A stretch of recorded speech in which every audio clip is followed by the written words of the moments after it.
Mon collègue, le président de la République française, M. François Mitterrand, était un ami personnel. J'ai appartenu au même groupe parlementaire que lui, le groupe UDCR-RDA. M. Félix Houphouët-Boigny était notre président, mais j'étais vice-président du Rassemblement démocratique africain, le premier leader syndicaliste de l'Ouest africain.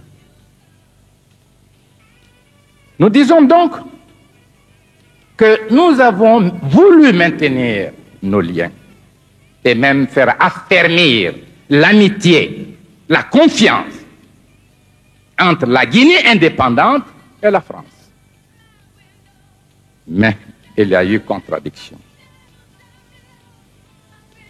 due à la nature viciée des communications. Ici, le peuple français, je m'excuse de l'expression, n'a souvent entendu ou lu que des contre-vérités.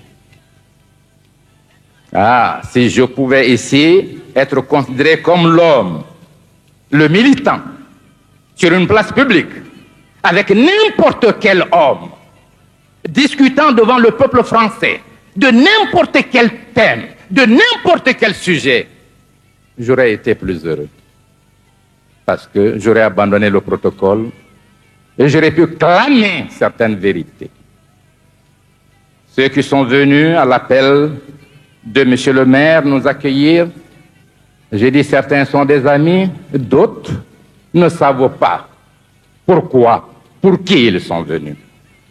Je voudrais que vous reteniez une seule image, c'est celle d'un homme sincère, un homme qui n'a pas de complexe, un homme qui n'a aucune rancune, un homme qui voudrait bâtir avec les Français un avenir merveilleux de coopération entre la France et son pays. Cela est sincère. Mais nous connaissons un fait, chaque pays, quel que soit le niveau de son développement historique, a des besoins. L'homme sans besoin n'existe pas. Car le bonheur est une conception de capacité de satisfaction des besoins et le bonheur est sans fin parce que les besoins sont sans fin. Si on peut limiter les besoins physiologiques, mais les besoins culturels sont sans fin, l'esprit inventera toujours une nouvelle forme de l'éthique et poussera l'homme à sa réalisation. Nous sommes venus donc exprimer cette volonté sincère de coopération durable avec la France, avec son gouvernement, avec tous les milieux. Mais nous ne venons pas tendre la main. Nous ne quémanderons jamais. Nous nous comporterons toujours en homme responsable, en peuple responsable et digne. Nous disons la dignité, c'est l'harmonie entre le dire et le faire. Nous tâcherons de rester dignes. Nous respecterons tous nos engagements. Voilà donc, Monsieur le maire, la signification que nous accordons à l'occasion que vous avez bien voulu nous offrir à nous adresser à ces illustres personnalités représentant les différents milieux de la ville de Paris et donc de la France. Nous vous disons encore merci. Nous vous disons jugez-nous par nous-mêmes et non parce qu'on dit de nous. Et pour vous mettre à l'aise, avec votre permission, Monsieur le maire, je ne voudrais pas abuser du temps. Quel est le mot qui vient à l'esprit du français? En Guinée, il n'y a pas de droit de l'homme. Voilà ce qui est chanté. J'aiderai les auteurs en faisant un poème sur leur création et en les ridiculisant.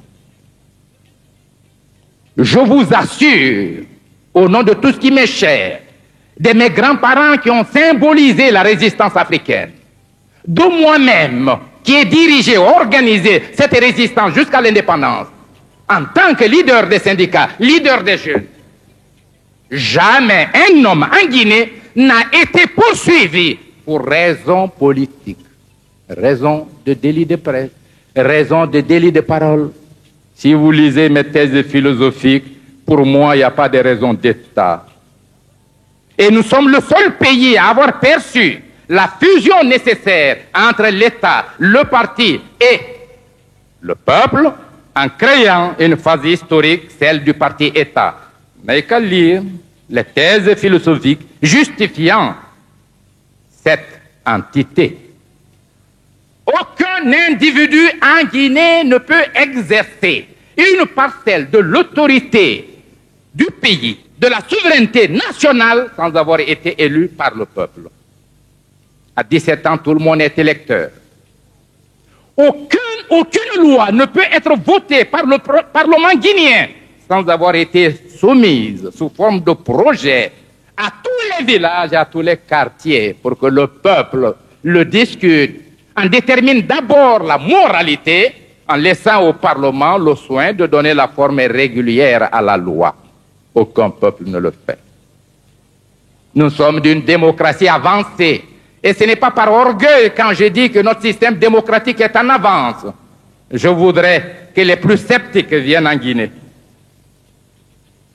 Monsieur le maire, j'ai connu au hasard votre illustre adjoint qui était venu en Guinée et qui m'a fait l'honneur d'une visite, sachant très bien que tout Français qui viendrait à Conakry viendrait avec un héritage de l'action nocive de la presse.